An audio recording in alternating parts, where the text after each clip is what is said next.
जाए तो उनके पास 20,000 से 25,000 के बीच में वोट बचता है। उसके बाद आप लोग ये कहते हैं उस 25,000 वोट के बाद भाई जिनको यादव का जब टिकट काट दिया गया तो आज बताओ क्या डुमरियागंज का लालजी यादव का टिकट काट दिया गया। आज बताओ पूरे जनपद सिद्धार्थनगर का यादव समाजवादी पार्टी को वोट नहीं कर रहा है। आप पता कर लेना, आज उनको ब्राह्मण समाज का वोट नहीं मिल रहा है, आज उनको किसी कुर्मी समाज का वोट नहीं मिल रहा है, किसी हिंदू समाज का वोट नहीं मिल रहा है समाजवादी पार्टी के प्रत्याशी को। अगर ब्राह्मण परिवार का, यादव परिवार का, कुर्मी परिवार का, सब समाज का अगर वोट मिल रहा है तो मलिक कमाल यूसुफ के नाम पर मलिक इरफान को मिल रहा है। क्या ये बात गलत है? आप बताओ कि 2012 में जब जिस पार्टी से चुनाव लड़े तो आप बताओ तब क्या सैयदा चुनाव नहीं लड़ रही थी? तब क्या चुनकुल चुनाव नहीं लड़ रहे थे? सारे लोग चुनाव लड़ रहे थे, लेकिन ये राघवेंद्र सिंह जो है वो चौथे नंबर पे था। और क्योंकि राघवेंद्र सिंह की जगह से 25,000 से 30,000 और ये इरफान मलिक, कमाल यूसुफ मलिक की जो औलाद है वो खींच करके ले आएगा और राघवेंद्र सिंह का बच करेगा। आज राघवेंद्र सिंह कहता है कि डीएनए टेस्ट होना चाहिए। जो लोग दूसरे को वोट दें, भाजपा को छोड़ करके दूसरे को वोट दें, उसका डीएनए। अरे राघवेंद्र सिंह, पहले तुम अपना डीएनए टेस्ट करो कि जब हिंदू भवन में जफर पहुंचता है तो यहाँ का बब्बू जो चेयरमैन है डुमरियागंज का, जब वो पहुंचता है तो सारे हिंदुओं को निकाल करके दरवाजा बंद करके तुम उससे बात करते हो। तो बताओ तुम्हारा डीएनए टेस्ट होना चाहिए कि नहीं होना चाहिए? क्या तुम्हारे बेटे का डीएनए टेस्ट नहीं होना चाहिए? क्या तुम्हारे बेटे का डीएनए टेस्ट नहीं होना चाहिए? जो नसीम नाम के लड़के का बर्थडे मनाता है और डांस करता है, सोशल मीडिया पे वीडियो वायरल होती है, तो क्या तुम्हारे बेटे का डीएनए टेस्ट नहीं होना चाहिए? पहले तुम्हारा और तुम्हारे बेटे का डीएनए टेस्ट होना चाहिए, उसके बाद फिर किसी का डीएनए टेस्ट होना चाहिए। राघवेंद्र सिंह, तुमने क्या कहा था? तुमने कहा था कि हैदराबादी टोपी वाले को, शेरवानी वाले को वो अगर आ जाएगा तो उसका पैजामा निकाल करके चड्डी पर पहना करके हम उसको यहाँ से भेज देंगे सिद्धार्थनगर जनपद से। तो एक दिन नहीं, वो टोपी वाला कल भी आया था, वो शेरवानी वाला कल भी आया था, कल भी आएगा और परसों भी आएगा। अगर तुम्हारी माँ ने दूध पिलाया है तो आओ साथ मिला करके बात करो और देखो। राघवेंद्र सिंह, तुम भूल गए हो कि ये माधव प्रसाद त्रिपाठी की धरती है? तुम भूल गए हो कि ये कमाल यूसुफ मलिक की धरती है? तुम भूल चुके हो कि ये काजी जलील अब्बासी की धरती है? तुम भूल चुके हो इस बात को। यह हिंदू मुस्लिम एकता का प्रतीक और गंगा जमुनी तहजीब को मानने वाले मलिक कमाल यूसुफ, जिन्होंने 50 साल इस जिंदगी यहाँ पे अपनी जिंदगी दी है। कमाल यूसुफ मलिक के ऊपर कोई एक आदमी अगर उठ करके कहते कि मलिक कमाल यूसुफ ने कभी किसी के लिए एक रुपए का डीजे मांगा हो, कमाल यूसुफ मलिक के बच्चों ने, इरफान ने, सलमान ने किसी की जमीन कब्जा किया हो, आप बता दो किसी कहीं पे। खरकट्टी के लोगों, यहाँ किसी इलाके के लोगों, मैं आपसे सवाल करना चाहता हूँ कि क्या पिछले बार सारे मुसलमानों ने सैयदा को वोट नहीं दे दिया था? क्या इतिहास में पहली बार ऐसा हुआ था हिंदुस्तान की आजादी के बाद कि डुमरियागंज की सरजमी पे अकेली सैयदा चुनाव लड़ी थी? कोई दूसरा प्रत्याशी चुनाव नहीं लड़ा था, कोई दूसरा निरंतर मुसलमान भी चुनाव नहीं लड़ा था। नतीजा क्या हुआ? वो चुनाव हार गई। क्योंकि और 2012 में क्या नतीजा हुआ था कि राघवेंद्र चौथे नंबर पे था। आज भी आपके इस बेटे के साथ मेरे बाप की दुआएं हैं और मेरे बाप के खिदमत है। अगर मेरे बाप ने अगर इस इलाके के लिए, इस समाज के लिए कभी कुछ किया हो तो मैं आपसे हक मांगता हूँ अपना कि आप मुझे अपना वोट पतंग निशान करके दे करके और इस घमंडी, इस चर्चा से विधायक को आंख पे आंख डाल करके कोई बात कर सकता है तो इरफान मलिक को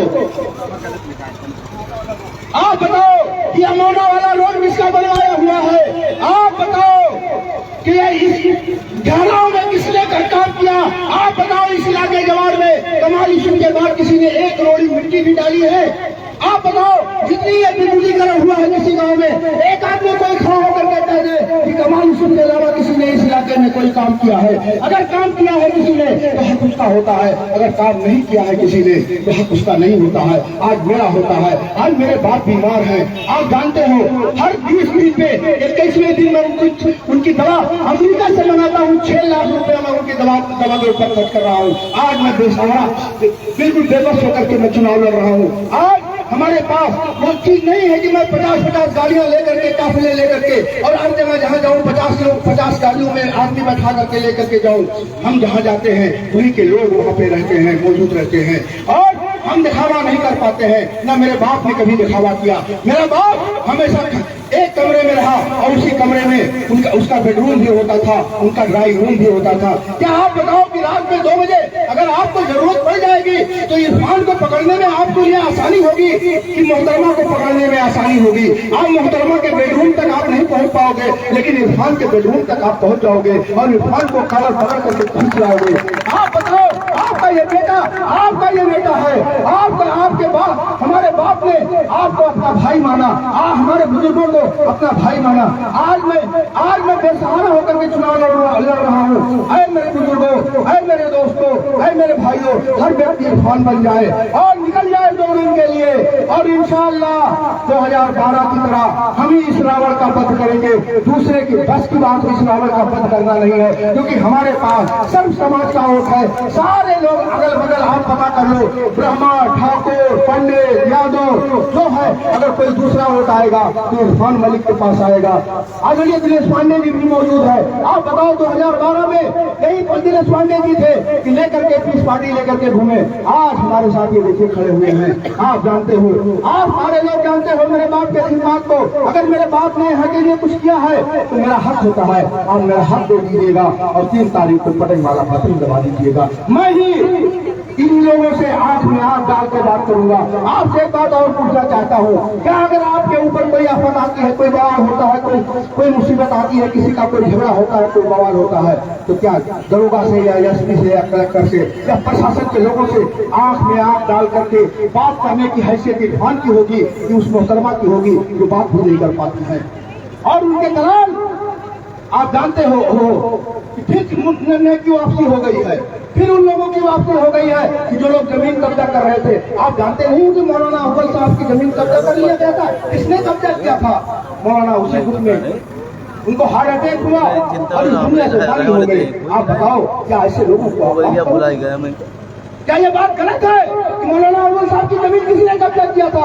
आज फिर आप क्या ऐसे लोगों के हाथ में आप ताकत देना चाहोगे? फिर सबकी जमीनें कब्जा हो, सबके रोड पे सबकी बहु बेटियों के आबरू नीलाम हो, कहीं साइकिल चोरी हो जाए, कहीं किसी दुकान वाले को लूट लिया जाए। तो मेरे दोस्तों, मेरे बाप ने, और आप ये सारी चीज जानते हैं, कोई भी विकास का काम हो, चाहे वो पुल हो, चाहे वो सड़क हो, चाहे वो बिजली हो, चाहे कोई भी काम हो, मेरे बाप के अलावा किसी ने नहीं किया है। तो मेरे दोस्तों, क्योंकि विधायक जी को जाना है, इसलिए मैं अपनी बात को खत्म करके, अगर मुझसे कोई गलती हुई हो, मेरे बाप के 50 साल जिंदगी में कोई गलती हुई हो, तो आज वो जिंदगी और मौत से जूझ रहे हैं, आप जानते हो, तो उनको माफ कर देना, उनके लिए, उनके हक में दुआ करना, मेरे लिए दुआ करना। बुजुर्गों, आप मेरे बाप निकल जाओ, मेरे भाई बनकर के, मैं नौजवानों, मेरा भाई बनकर के आप लोग निकल जाओ, और इसी साहब के झंडे को बुलंद करने के लिए, पतंग निशान को बटन दबाने के लिए निकल जाओ। जय भीम, जय भीम। अब मैं बिना ताखीर किसी से, अगर कोई, मैं बिहार विधानसभा के विधायक जनाब अख्तरुल ईमान साहब को मैं चाहूंगा कि वो अपनी बात रखें कि रुस्तम का बदन ज़ेरे कफन कांप रहा है, रुस्तम का बदन ज़ेरे कफन कांप रहा है, कि शेर की आमद है कि रंग कांप रहा है।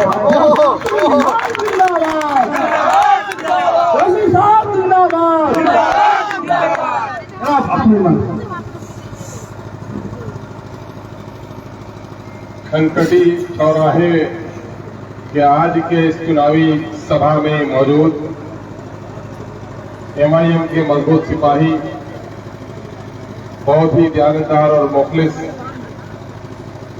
आपका महबूब और मकबूल उम्मीदवार जनाबे भाई इरफान मलिक साहब, यहाँ पर गंगा जमनी तहजीब, समाजी समरसता और समाजी रवादारी का मुअय्यन सबूत आदरणीय मनमोहन झा जी, एमआईएम के जिम्मेदार साथी और कॉरपोरेटर जो हैदराबाद से तशरीफ फरमा है, जनाब भाई मुबीन साहब, जनाब भाई सलीम साहब, जनाब भाई मुजफ्फर हुसैन मुस्तफ़ा साहब, जनाब भाई मंजूर आलम साहब, एमआईएम बिहार के यूथ प्रेसिडेंट जनाब भाई आदिल हसन एडवोकेट साहब, यहाँ पर मौजूद महिला सेल की स्टेट प्रेसिडेंट नजमा खातून साहिबा, गय्यू नौजवान और बुजुर्गों, कौम मिल्लत की होशमंद बेटियों, मौजूद बुजुर्गों और मीडिया के साथियों, मैं इस वक्त चंद दिनों से आपके दरमियान में हूं और जिन जिन हलकों में मेरा जाना हुआ है, मैं शहादत देने के लायक अपने आप को समझता हूं कि अल्हम्दुलिल्लाह इस वक्त एमआईएम के कई नौजवान, बूढ़े और औरतों के मिजाज में भी एक नई तब्दीली आई है। 2015 के दिनों में भी, 17 में भी यहाँ आया था और एक अजनबियत का एहसास था। कुछ नौजवान तो करीब होते थे लेकिन बूढ़े बहुत कतराते थे। अल्हम्दुलिल्लाह इन चंद सालों के दरमियान में एक बड़ी तब्दीली आई है और एक बड़ा तबका एमआईएम से करीब हुआ है। भाइयों, मैं आपकी पेशानी को ये भी पढ़ रहा हूँ, इस इत्मीनान और सुकून और आंखों की जो रमक है, तो इस बात का बैन सबूत है कि आप लोगों ने एमआईएम को वोट देने का फैसला कर लिया। मैं तो 3 बातें, क्योंकि बहुत दूर से चल कर आया हूँ, एमआईएम का खादिम हूँ, सिपाही हूँ और कुछ सियासी तजर्बात भी रखता हूँ। सियासी तजर्बात दोनों बस्तियों की रखता हूँ। जिन बस्तियों में आप अब तक सियासत करते रहे, उन बस्तियों की, यानी कांग्रेस, सपा जैसी पार्टियों की। 3 बार मुझे सीमांचल के उस पसमानदा तरीन इलाके में राजद के तरफ से एमएलए बनने का मौका मिला और चौथी बार एमआईएम की तरफ से मैं एमएलए बना। मेरे पास कुछ तजर्बात हैं, मैं उसको आपसे शेयर करना चाहता हूँ। जमहूरियत में इंतखाब दरअसल जमहूरियत की बुनियाद और बका का सबूत है। हम इसके जरिए से अपने मुस्तकबिल का, अपने मुल्क का, अपने मुल्क के आइन का और आने वाले नस्लों की तब्दील और तस्वीर का फैसला करते हैं। वोट क्या है? वोट ज़मीर की आवाज भी है, वोट एक जिम्मेदाराना फैसला भी है, वोट पार्टी के खिलाफ बढ़ना शमशीर भी है और गलती कर दी जाए तो शमशीर भी अपनी है, गर्दन भी अपनी कटती है। ये दानिश्वराना मामला रहा है कि जब भी कोई काजी फैसला करता है, जब भी कोई मुंसिफ फैसला करता है, ईमानदार मुंसिफ बड़ा परेशान होता है। आपने बारहा देखा होगा, कोर्ट कचहरी में कटहरे में मुजरिम मुद्दई और मुताला खड़ा रहता है, आम से मिजाज में रहता है। मुजरिम समझता है कि ज्यादा सा जेल होगा, मुद्दई समझता है कि देखे हक मिलता कि नहीं मिलता, लेकिन मुंसिफ की पेशानी पे पसीना होता है, क्योंकि वो जानता है कि जो शहादतें हमने ली हैं और जो फैसला हमको करना है, इस फैसले पर इंहिसार है कि मजलूम को सजा मिले और महरूम को इसका हिस्सा मिले। इस वक्त कुर्सियों पर बैठे हुए आप जो है मुंसिफ के मकाम पर हैं, बिरादर इरफान इस वक्त कठेरे में खड़ा है, फैसला आपको करना है, परेशान आपको होना है कि आप किसके हाथ में फैसला करेंगे। इसलिए फैसला करने से पहले सोचना, समझना, मशवरे करना, ये वोटर की जिम्मेदारी है। एक बड़े आलिम दीन ने, आपकी सरजमीन से उसका ताल्लुक भी रहा, उसने कहा कि वोट ताश के पत्तों का खेल नहीं है, वोट तुम्हारे ज़मीर की आवाज और अमानत इलाही है। इस अमानत को किसके हवाले करना है, तुमको दयानतदारी के साथ फैसला करना है। वोट अमानत ही नहीं है, वोट शहादत भी है कि चंद उम्मीदवार जो सामने में आएंगे, उसमें से जिसके हक में तुम फैसला करने जा रहे हो, गोया ये कहते हो कि उनमें से ये बेहतर है तो कल कयामत के मैदान में तुम्हें उसका हिसाब देना पड़ेगा। अगर तुमने नेक आदमी को वोट दिया तो उसकी नेकी का सिला मिलेगा, और किसी जालिम को वोट देकर कौम की तकदीर को अगर बर्बाद किया है तो तुमको सजा भी मिलेगी। इसलिए वोट के शहादत का मामला भी है, इसका ख्याल तुमको रखना है। वोट वकालत भी है कि 5 साल तक तुम्हें अपनी नस्लों के लिए, अपने मुल्क के लिए, अपने इलाके के लिए क्या करना है। मुकदमा हारना है या जीतना है। मुद्दई और मुद्दाले जाकर अपनी फरियाद मुंसिफ को नहीं सुनाता, बल्कि वकील अपनी बात रखता है। पार्लियामेंट असेंबली में हम नहीं पहुंचते, बल्कि आपका एमएलए और एमपी पहुंचता है। अगर आपका वकील जानकार होगा तो आपका हक लाने पर वो कामयाब होगा, बदनीयत होगा तो आपको तबाह बर्बाद करेगा। दोनों नक्शे आपने देखे। आजाद मुल्क में 75 साल तारीख आपके सामने में, पलट कर जरा अपनी तारीख मुताला कीजिए। मुख्तसर में बिलखुसूस मुसलमानों से कहता हूँ और अपने गैर मुस्लिम भाइयों से भी कहता हूँ, पंडित मनमोहन से भी कहता हूँ, दलित बस्ती के रामू से भी कहता हूँ कि आज मुसलमान वो मुसलमान जिस मुसलमान के बाप दादा ने इस मुल्क में छुआछूत का खात्मा किया, दलितों को सबसे पहले गले लगाया, वो मुसलमान जिसने इस मुसलमान हुक्मरान होने की हैसियत से टुकड़े टुकड़े के भारत को महान किया, महान भारत बनाया, वो मुसलमान जिस मुसलमानों ने अंग्रेजों के खिलाफ जंग लड़ी। मुल्क गुलाम इसलिए हो गया था कि हिंदू और मुसलमानों की मोहब्बत खत्म हो गई थी, दूरी हो गई थी। हिंदू मुसलमान मुत्तहिद हुए और मुसलमानों ने रोमारों किया और मुल्क की जंजीरों को तोड़ा, गुलामी की और आजाद किया। 75 साल के बाद मुसलमान आज कहाँ खड़ा है? वो मुसलमान को क्या हो गया? यूपी के लोगों में मेरे पास वक्त की किल्लत है, मैं आपके हवाले से दूसरे भाइयों तक ये पैगाम पहुंचाना चाहता हूँ। यूपी के लोगों, कुदरत ने आपको एक ऐसे मकाम पे ठहराया है कि आपकी अजमत और आपकी कदर मंजरत पूरे मुल्क में है, पूरे बड़े सगीर में है। पूरे हिंदुस्तान के मुसलमानों के लिए अगर दीनी, इल्मी और अखलाकी सरकस्बा कहीं से जारी होता है उसका नाम यूपी है। आलीशान मदरसे, चाहे देवबंद का आलीशान मदरसा हो, बरेली शरीफ का मदरसा हो, दारुल सलफिया हो, वो आपकी बस्ती में है। नदुल उलमा लखनऊ आपके दयार में है। अलीगढ़ का वो दानिशवराना मकाम आपकी बस्ती से ताल्लुक रखता है।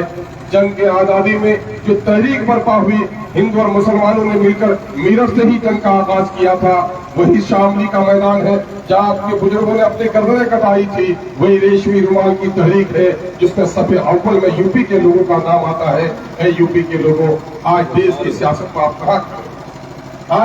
कहाँ खड़े हो? नवाबों की बस्ती आपकी थी, उर्दू ने जन्म लिया था लखनऊ में, दिल्ली के गुर्बत आपके जमाने में थी, आपकी बस्ती से है। और दिल्ली का चीख कर लाल किला का फसील और कुतुब मीनार का वो मीनारा कह रहा है कि गय्यूर मुसलमानों यूपी के, तुम्हारे बाप दादा ने तो गर्दनों को कटा के जीने का सलीका तुमको सिखाया था। क्या हो गया है कि तुमने गर्दनें झुका ली है? जिन दाढ़ियों टोपियों पे तुमको फक्र था, हिजाब तुम्हारी बेटी का जेवर था, आज तुम किस मकाम पे पहुंच गए हो कि दाढ़ियों को ढाक कर चलते हो, टोपियां जेब में समेट लेते हो। वो बेटी जो बस्ती में किसी ने उसकी तस्वीर नहीं देखी है, जब ट्रेन पे सफर करती है तो अपना नकाब झटक कर चलती है कि किसी को उसके मुसलमान होने का अंदाजा न हो जाए। इस जगह किसने पहुंचाया?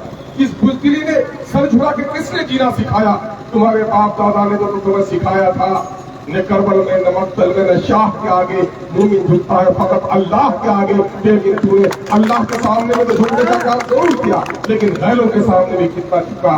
तुमने अपना मसीहा किस किस को समझा? अपना वोट देकर तुमने जिताया लोगों को, हराया लोगों को। आज भी तुमको गुरूर है कि मैं अपने वोट से गद्दी पर बैठा सकता हूँ, नाराज हो जाऊं तो गद्दी से उतार सकता हूँ। है गैरतमंद नौजवानों, है मुअज़्ज़ज़ बुजुर्गों, अगर आपके वोट में ताकत किसी को गद्दी पर बैठाने की है, गद्दी पर उतार देने की है, तो खुदा की कसम इस वोट में ताकत आपकी तकदीर और तस्वीर को बदल देने की है।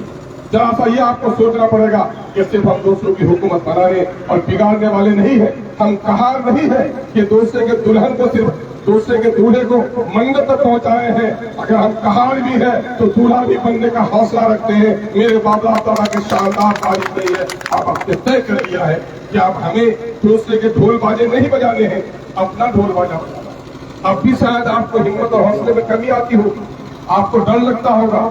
अब ऐसे इतना चीख चीख कर बोलता है, गोलियां चली, खुदा न खास्ता लग गई होती गोली तो मर गया होता बंदा। गोली से डरता है मुसलमान, मौत से मुसलमान भी डरता है, मौत से मुसलमान नहीं डरता, बल्कि वो बेखतर कूद पड़ा आतिश नमरूद पे इश्क के साथ जिंदा रहता है। मेरे कायद ने कल अकबाल के शेर को दोहराया, मुझे इश्क की आग अंधेर है, मुसलमान नहीं रात का ढेर। मैं कोसिने इंसानियत के उस पैगाम को सुनाना चाहता हूँ। रसूलुल्लाह ने फरमाया, अन करीब कौमें तुम पर टूट पड़ेंगी जिस तरह भूखा खाने पर टूट पड़ता है। साहबा ने अर्ज किया, या रसूलुल्लाह, क्या उस वक्त हमारी तादाद कम होगी? रसूलुल्लाह ने फरमाया, नहीं, गिनती में तुम बहुत ज्यादा होगे, लेकिन तुमको वहन की बीमारी हो जाएगी। का वहन की बीमारी है क्या रसूलुल्लाह? का दुनिया से मोहब्बत और मौत से कराहियत। हर चंद के मौत से डरने के लिए कब्रिस्तानों में जाने का हुक्म दिया गया है। जब लेकिन दुश्मनों से पाला पड़े तो मौत से डरना नहीं है, बल्कि मौत से हंसते खेलते गुजर जाना है। और मौत से मरने का नाम नहीं है, बल्कि सच्चाई के रास्ते में जो मुसीबत आए उसका नाम है। और सच्चाई के रास्ते से हम डर गए, और डर गए हैं तो क्या नतीजा है? तारीख पुकार पुकार कर कहती है, ये पोशीदा पत्थरों के किस्से ही नहीं, सचर कमेटी और रंगनाथ मिश्रा कमीशन की रिपोर्ट भी कहती है कि मुसलमान जो तख्त ताज का मालिक हुआ करता था, आजादी के वक्त 23% मुलाजमत तुम्हारी थी, मुंसिफ अव्वल मुद्दई और मुद्दा फर्जुम इकबाल तुम्हारे बाप दादा के इस्तिलाहात थे, वो उर्दू मिल गई, वो मुकाम तुम्हारा छिन गया। आज 6% भी तुम चपरासी में नहीं हो, तुम कहाँ चले गए? याद रखिए, मोहसिन इंसानियत ने क़यामत के लिए रहनुमाई कर दी है। और मोहसिन इंसानियत ने दुआ मांगी कि खुदावंदा गुर्बत से बचा, कि गुर्बत में सावकात इंसान को कुफ्र तक पहुंचा देती है। जब बच्चा गरीब हो जाता है, उसका ईमान छिन जाता है। आपको मालूम है, आपका जैद और बकर अपना नाम फख्र से बताने में अब घबराता है, अपना नाम लल्लू और पप्पू बता रहा है, ताकि दूसरे को उसका नाम मालूम हो। क्यों ऐसा क्यों हो गया? आप ऐसा इसलिए हो गए कि जलाले पातशाही हो के जमूरे तमाशा हो, दीन और सियासत से अलग तो रह जाती है चंगेजी। आपने दीन मस्जिद के मीनारों को बुलंद करना सीखा, तबीज कालीन बिछाने को दीन समझा, सियासत को अपनी वाजिब हिस्सेदारी को दीन नहीं समझा। कल तक आप कहते थे जैसन राजा वैसन प्रजा, लेकिन आज वो कहावत गलत हो गई है। पहले रानी के कोख से राजा जन्म लेता था, मलका के आगोश से साहजादा जन्म लेता था, नालायक भी हो तो बादशाह होता था। लेकिन जमहूरियत में डॉक्टर भीमराव अम्बेडकर ने, मौलाना आजाद ने, गांधी की कुर्बानी ने जो आईन आपको दिया है, उसमें मलका के कोख को बंद कर दिया गया है, रानी के कोख को चीर दिया गया है। अगर वो तो बेटा पैदा कर सकती है, राजा पैदा नहीं कर सकती, बल्कि जमहूरियत में राजा पैदा करेगा तो आवाम का वोट पैदा करेगा। इसके जैसन प्रजा वैसन राजा बनेगा, जैसन आप होंगे वैसन हमारा नुमाइंदा बनेगा। अब नुमाइंदा बनाने में हमको डर और खौफ, हमने हमेशा उन लोगों को अपना मसीहा समझा जिसने हम पर जुल्म किया है। मुझे बताइए, आपने कभी कांग्रेस को मसीहा समझा? एक लंबे अरसे से कांग्रेस को मसीहा समझा। कांग्रेस की पूरी तारीख आपको याद हो।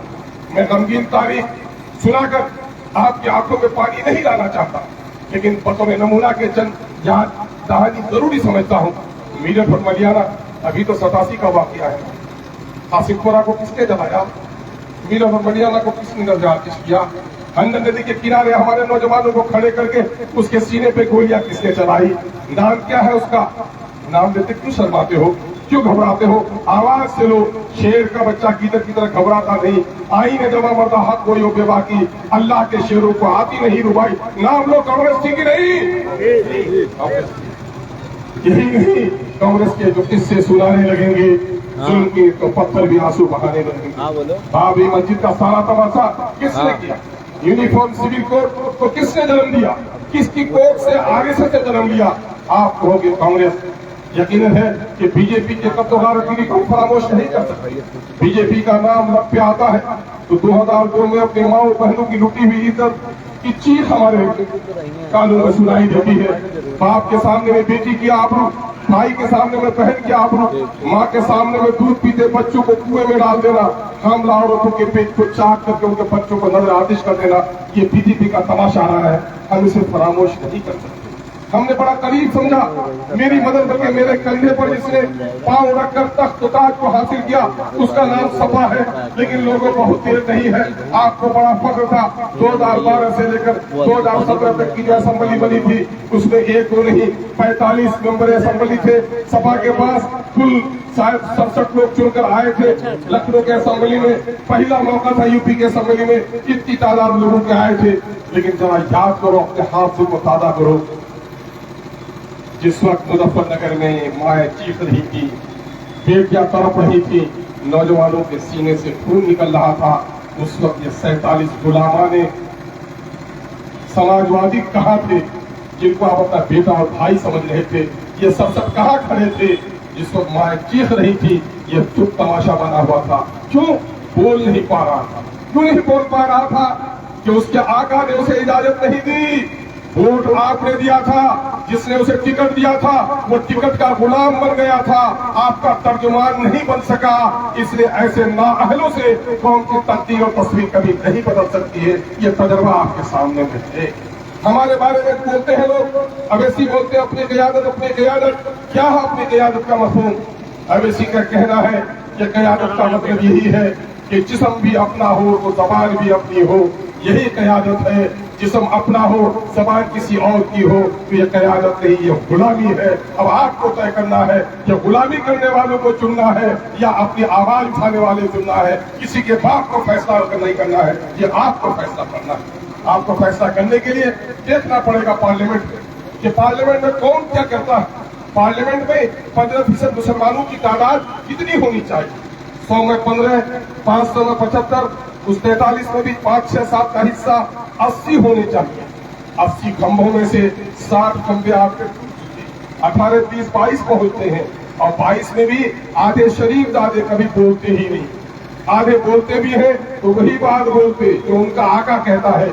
लेकिन जुल्म किसी पर हो, पंडित पर हो या दलित पर हो, दाढ़ी नोची जाए हाफिज जुनैद की या अखलाक की गर्दन पर तलवार चलाई जाए, ये एनआरसी का मसला हो या एनपीआर का मसला हो, तलाक का बिल हो, अगर कोई चीखता है रोता है तो उसका नाम बैरिस्टर सुदिन अवैसी है। बैरिस्टर सुदिन अवैसी है। नौजवानों, मैंने अभी वहां का सफरों में नमाजों की जब माए नमाज पढ़ती हैं, इमाम से 100 हो जाए तो अपने दानों पे हाथ रखते हैं, उसकी आवाज भी इससे ज्यादा होती है। तालियां इस तरह बजाओ कि ताली को ताल कर दो और दिल्ली और लखनऊ में बैठे हुए उन तालिमों में जो मेरे कद पर मुस्कुराता आ रहा, उनके रुखसारों को लाल कर दो, ताली को ताल कर दो, लखनऊ और दिल्ली को लाल कर दो। ये करना पड़ेगा। ये ताली तुम्हारी ताईद है, ये तुम्हारे अंदर का हौसला है। खामोश मत रहो, डट के बोलो, गर्दन झुका के अगर जियोगे तो जीरोगे। बहुत सारे लोग कहते हैं अवैसी जिस तरह से बोलता है उस तरह अगर हम लोग बोलेंगे तो मुश्किल हो जाएगा जीना। हाँ, गर्दन झुका के तो जी लोगे, लेकिन याद रखना तुम्हारी नस्लों से गुलाम जन्म लेगा। गुलाम का फिर अपना कोई दीन और ईमान नहीं होता। गर्दन उठा के जियोगे तो मुमकिन है कि गर्दन कट जाए, लेकिन तुम्हारी नस्लों से सरदार जन्म लेगा। सरदार की गुलामी नहीं करता है, तय करना है। आज आपके पास क्या है? मुबारकबाद देता हूँ। यहाँ मोहन झा जी है, पहले लोग दिनों से इन लोगों ने सियासत में हिस्सा लिया। आज तादाद कम है लेकिन अच्छी से मेहनत की है, मैं उसकी मेहनत को सलाम करता हूं। लेकिन ये तो बताओ कि जब तक कोई जादव लखनऊ की कुर्सी पे नहीं बैठा था, जादवों की हालत क्या थी? ईमानदारी से बताओ बुजुर्गों, ये समाजवादी के नेता मुलायम के आने के बाद जादवों का अंदाज, जादवों का तेवर, जादवों का मकाम ऊंचा हुआ कि नहीं? जाटव की आबादी पहले भी थी यहाँ पर, लेकिन बहन मायावती कुर्सी पर बैठी तो जाटवों के हौसले और मकाम बुलंद हुआ कि नहीं? केरल में थे मुसलमान, पूरे हिंदुस्तान में मुसलमान है। केरल में मुसलमानों ने अपनी सियासी पार्टी बनाई तो केरल में मुसलमानों का मकाम बुलंद हुआ कि नहीं? 20% हो बिहार यूपी में, सारे लोग माली एतबार से मुस्तहकम हो, जिस्मानी एतबार से मुस्तहकम हो। 35% हो आसाम में, 30% हो वेस्ट बंगाल में। अपनी सियासी जमात नहीं बनाई। 20% की लखनऊ, वो उर्दू की टकसाली जबान उर्दू मिट गई और आज हैदराबाद में 9%, कल तक के आंध्रा में 9%, आज के तेलंगाना में 12%। ईमानदारी से गवाही दो, मिल्लत की समाजी हालत, सियासी हालत केरल से बेहतर यूपी में है। नहीं है केरल बेहतर है। क्यों है केरल बेहतर में? नदवा नहीं है, अलीगढ़ नहीं है, हसरत मोहानी नहीं है, रेशमी रुमाल की तहरीक वहां नहीं है। क्यों है? जमहूरी सियासत में उनका हिस्सा है, उसने अपना मकाम ले लिया। 12% तेलंगाना में उर्दू तहजीब जिंदा है या लखनऊ में जिंदा है? जिसने देखा है हैदराबाद को वो जरूर गवाही देगा कि आपने पूरी रहनाई और आबोताब के साथ तहजीब अगर कुल पर जिंदा है, वो कहाँ जिंदा है? वो जिंदा तेलंगाना में जिंदा है। क्यों है?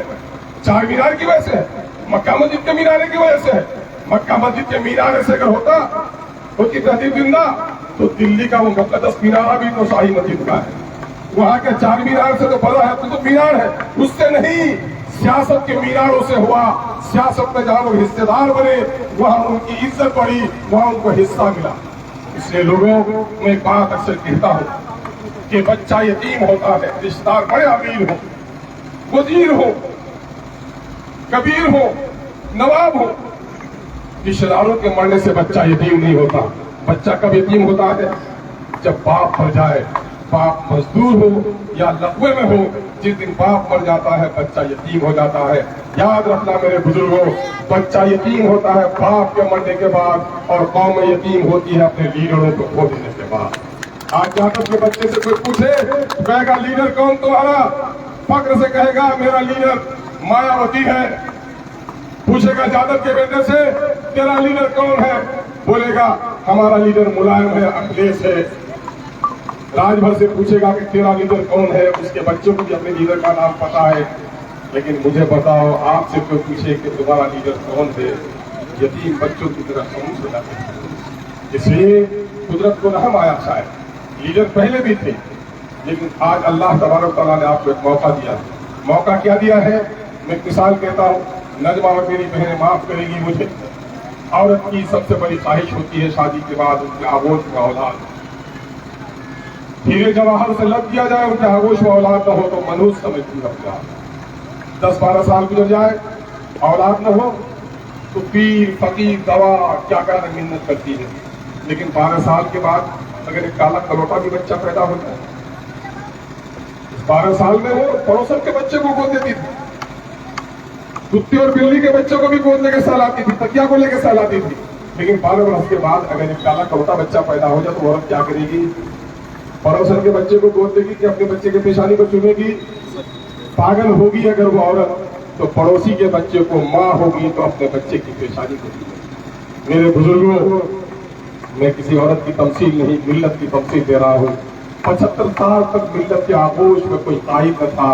अल्हम्दुलिल्लाह 75 साल के बाद अवेसी के रूप में वो कायद आया है, जो किसी की पेशानी पे चांद के भी दाग है, जिसको कोई दाग नहीं, वो लीडर आपके पास आया है। उस लीडर को अपने आगोश के लिए, अपने गले से लगा लीजिए। वो रोता है तो आपके लिए, वो चीखता है तो आपके लिए। उसने क़यादत खड़ी की है महाराष्ट्र में, उसने क़यादत खड़ी की है यूपी में। मैं राजद में भी एमएलए था, बोलने से पहले इजाजत चाहिए थी। मेरे यहाँ के MP मौलाना साहब आसिफ साहब नवरल्लाह मरकदहू थे, और तफक्कुह दीन था उनको हासिल, शरीयत का इल्म रखते थे। लेकिन तलाक भी की जब पेशी हुई तो कांग्रेस ने से बोलने की इजाजत की। अल्हम्दुलिल्लाह आज MIM का लीडर बनकर आया हूँ। तो मुझे लोग पूछते हैं तू राजद में था कल बड़ी पार्टी में, आज छोटी पार्टी में कैसा लगता है?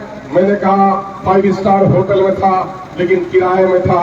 जब तक जेब में पैसा खत्म हो गया तो फुटपाथ पे था। लेकिन अल्हम्दुलिल्लाह आज मैं नहीं हूँ 5 स्टार होटल पे, लेकिन अपनी झोपड़ी में हूँ, खजाने से सोता हूँ। किसी के बाप की वजह दरवाजे में दस्तक देने की नहीं है। और आज जब असेंबली में बोलता हूँ तो किसी से बोलने के लिए पूछने की इजाजत नहीं पड़ती है। अल्हम्दुलिल्लाह आपकी दुआओं से आगे की सीट भी अगर किसी ने दी है तो MIM के सबके ने दी है। और भी बार जीत के आया था, पीछे बैठता था, MIM से आया हो तो आगे बैठता हूँ। अपनी कौम को अगर आगे बढ़ाना है, इस मुल्क में रवादारी को बाकी रखना है, हिंदू मुस्लिम तहजीब को बाकी रखना है। चूंकि हमारा दस्तूर और आईन क्या है?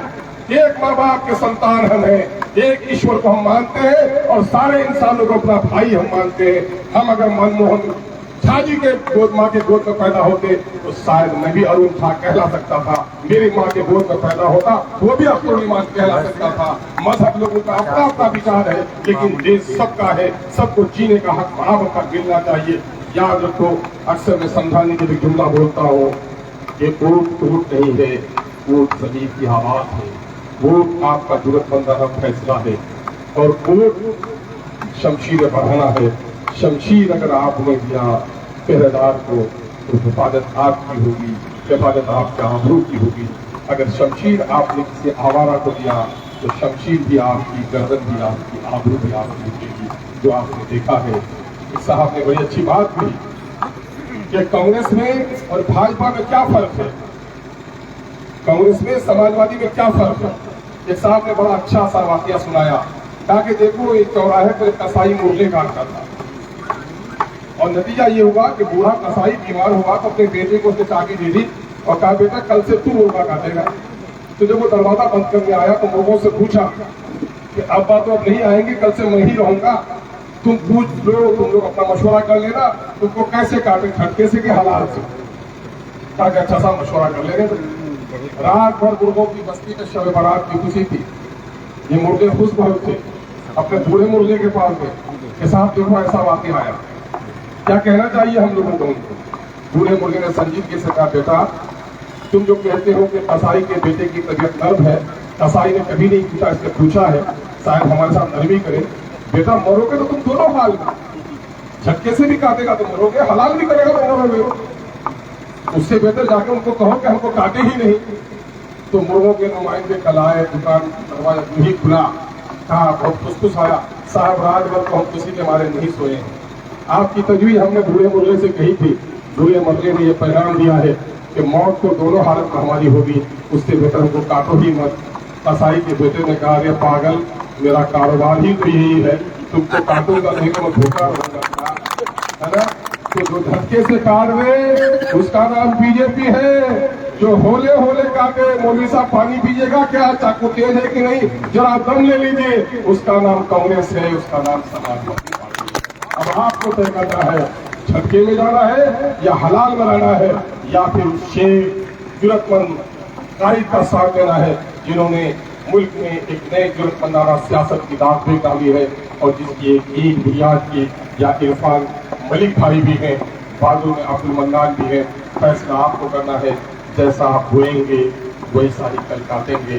अल्लाह हम सबको सही फैसले की तौफीक अता फरमाए। मैं अक्सर गुफ्तगू करता हूँ तो एक बात पूछ लेता हूँ कि जो कुछ मैंने कहा इन बातों में कोई बात गलत हुई क्या, बातें सही है क्या, अगर सही है तो तारीफ कर सकते हैं क्या, तारीफ कर सकते हैं तो वो तो हाथ उठा दीजिए जरा, और पड़ोस में अगर किसी का हाथ बाजू न उठा हो तो जरा उनसे भी पूछ लीजिए। मैं लड़के फोटो ले रहे हैं, जरा देखिए, मैं कह रहा हूँ खुदावंदा ये जो हाथ उठे हैं ये सिर्फ हिमायत के हाथ नहीं उठे बल्कि मजलूमों के इंसाफ के लिए हाथ उठे हैं।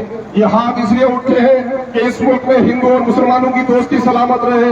ये हाथ इसलिए उठे हैं कि जालिमों का पंजा मरोड़ दिया जाए।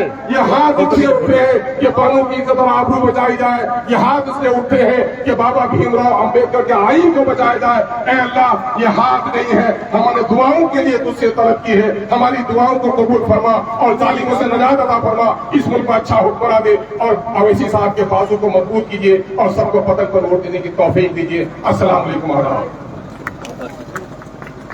नारे लगा भाई कल के प्रोग्राम का ऐलान करो पहले, कल के प्रोग्राम का ऐलान करो। आप लोग बैठे हैं, अभी क्योंकि विधायक जी को जाना था इसलिए विधायक निकल जाएंगे। थोड़ा रास्ता हमारे मनमोहन झा जी हैं, उनको भी आप सुनिए, बहुत अच्छे बड़े विधायक हमारे प्रत्याशी हैं। अगर आपने विधायक जी को सुना है, आपको ये बात को सुना है तो आप जरूर विधायक को सुनिए। अगर आपने नहीं सुना, पंडित जी यहाँ पर बैठे हुए और ये उनके लिए बड़ा चैलेंज है, उनकी बिरादरी के लोग गालियां दे रहे हैं कि तू अवैसी के साथ गया है, और आप हैं कि उनको इज्जत से बैठाया है। जरूर उसकी मेरी मजबूरी नहीं होती तो मैं भी देख सकूँ सुनता, जरूर कुछ सुन के आप लोग बैठे रहिए, नहीं आप छोड़ने में जाइए, आगे बैठे। नहीं पार्टी से कैंडिडेट है अवैसी साहब के वोट मांगने आए हैं। अब आप बहुत बहुत धन्यवाद। बहुत ही खूबसूरत अंदाज में हमारे बिहार के शेर और विधानसभा में सिर्फ मुसलमानों की नहीं, हर उस गरीब मजदूर किसान दलितों की आवाज को बुलंद करने वाले बिहार प्रदेश के अध्यक्ष हमारे अख्तर इमाम साहब, ठाकुर इमाम साहब और मंच पे आसीन हमारे गाजियाबाद धौलाना से प्रत्याशी बड़े भाई आरिफ चौधरी साहब, वर्तमान में चेयरमैन, हमारे बड़े भाई बागपत से प्रत्याशी अनीस अलवी साहब, समदवासी साहब हैदराबाद से आए हैं, नजमा फातिमा जी जो प्रदेश अध्यक्ष है हमारी महिला सभा की, कंचन सिंह जी पूर्व जिला अध्यक्ष महिला सभा हापुड़, मंसूर संजली जी, शमसुल अंसारी जी और सामने बैठे हुए सम्मान और इज्जत के काबिल हमारे बुजुर्ग नौजवान साथियों, मोहम्मद मोमिन साहब वर्तमान जिला अध्यक्ष कंचन सिंह जी और जिसके लिए हम सभी लोग यहाँ एकत्रित हुए, हम सबके रहनुमाई करने वाले, और मैं खासकर आपसे बताना चाहूंगा 2 दिनों से मैं आपके क्षेत्र में जगह जगह भ्रमण कर रहा हूं। 2 दिनों में हमने ये महसूस तो कर लिया है कि इस उत्तर प्रदेश में जालिमों की सरकार होते हुए भी अगर गंगा जमुना तहजीब कहीं सुरक्षित है तो आपके डुमरियागंज में है।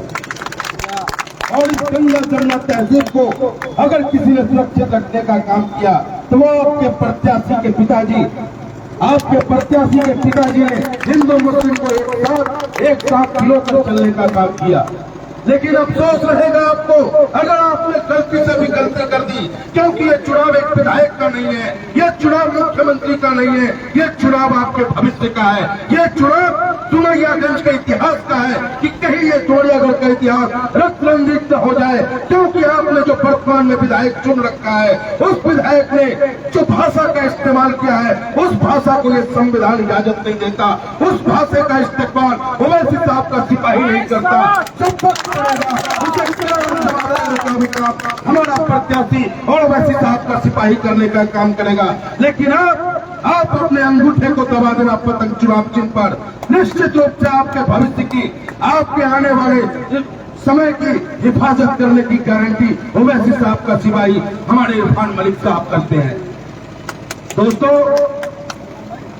ये वक्त बहुत नाजुक है और मैं बहुत खुश हूं कि आज इतना मजबूत शख्सियत जिनके खिलाफ पूरे क्षेत्र में कोई कहने वाला नहीं है कि जो इनके पिताजी जब विधायक रह गए, मंत्री रह गए, कोई ऐसा कार्य कर दिया हो जिससे कि हमें वोट मांगने में शर्म आ रहा हो। हम बहुत मजबूत होकर के आपके बीच आए हैं, जनता के बीच जा रहे हैं और जनता का जो रुझान हमें मिल रहा है उससे आप विधायक बन चुके हो। इरफान मलिक साहब, आपको जनता ने अपना विधायक चुन लिया है। लेकिन आप लोग कहीं भी गलती मत कर देना, किसी की बहकावे में मत आना, क्योंकि आज के डेट में अगर आपकी आवाज को कोई बुलंद कर रहा है तो एक ही नेता है, मेरा महबूब, आपका महबूब, सबका चहेता बैरिस्टर असदुद्दीन ओवैसी साहब। आप सोचो कि बैरिस्टर असदुद्दीन ओवैसी साहब जिनके पास दौलत की कमी नहीं है, वो चाहे तो जन्नत को इस धरती पे उतार ले, लेकिन क्या जरूरत पड़ी है कि उत्तर प्रदेश की गलियों में दर दर भटक कर आपकी आवाज को बुलंद करने का काम करता है। समाजवादी पार्टी कहती है कि मैं तुम्हारा हूँ। आप खुद अपने दिल से पूछो कि समाजवादी पार्टी को सींचने वाला आजम खान आज कहाँ पड़ा है, उसके लिए आवाज किसने उठाई, ये आपको सोचना होगा। साथियों, बहुत सारी बातें ऐसी हैं जो हम आपसे कह नहीं सकते, लेकिन आप समझ सकते हो। अपने बच्चों को अगर मजबूत करना चाहते हो, आने वाले वक्त में अपने बच्चों के लिए बेहतर भविष्य का निर्माण करना चाहते हो, तो वो एक ही चुनाव चिन्ह है, आपका अपना चुनाव चिन्ह, पतंग चुनाव चिन्ह। उस पतंग के बटन को 3 तारीख को इतने जबरदस्त तरीके से दबाना कि हैदराबाद तक गूंज पहुंचे कि इरफान मलिक उत्तर प्रदेश की सरजमीन से MIM का झंडा प्राप्त करने का सबसे मजबूत जिला उठाया है और गंगा जमुना तहजीब कायम है, कायम रहेगा। ठाकुर राघवेंद्र सिंह जी को मैं कहना चाहता हूँ कि आप विधायक हो, राजा नहीं हो। ये लोकतंत्र है, बाबा भीमराव अंबेडकर ने जो ताकत हमें दिया है, जिस वोट की कीमत अंबानी की जितनी है उतनी ही कीमत हमारे वोटों की है। तुम हमारी मां के ताकत को मत ललकारो, तुम हमसे हमारे डीएनए का टेस्ट करवाओगे, हम तुम्हारा डीएनए टेस्ट करवाएंगे। इस डुमरियागंज की जनता तुम्हारा डीएनए टेस्ट करवाएगा। उसने न हिंदू को गाली दिया है, न मुसलमान को गाली दिया है, उसने पूरे इंसानियत को गाली देने का काम किया है। और अगर आप इंसान है डुमरियागंज वालों, क्योंकि आप लोगों का अपना एक इतिहास है, इंसानियत का इतिहास है, इंसानियत को जिंदा रखने के लिए ऐसे जालिम और दरिंदे को उखाड़ फेंको और अपने सेवा इरफान मलिक साहब को चुन लो। जय हिंद, जय हिंद।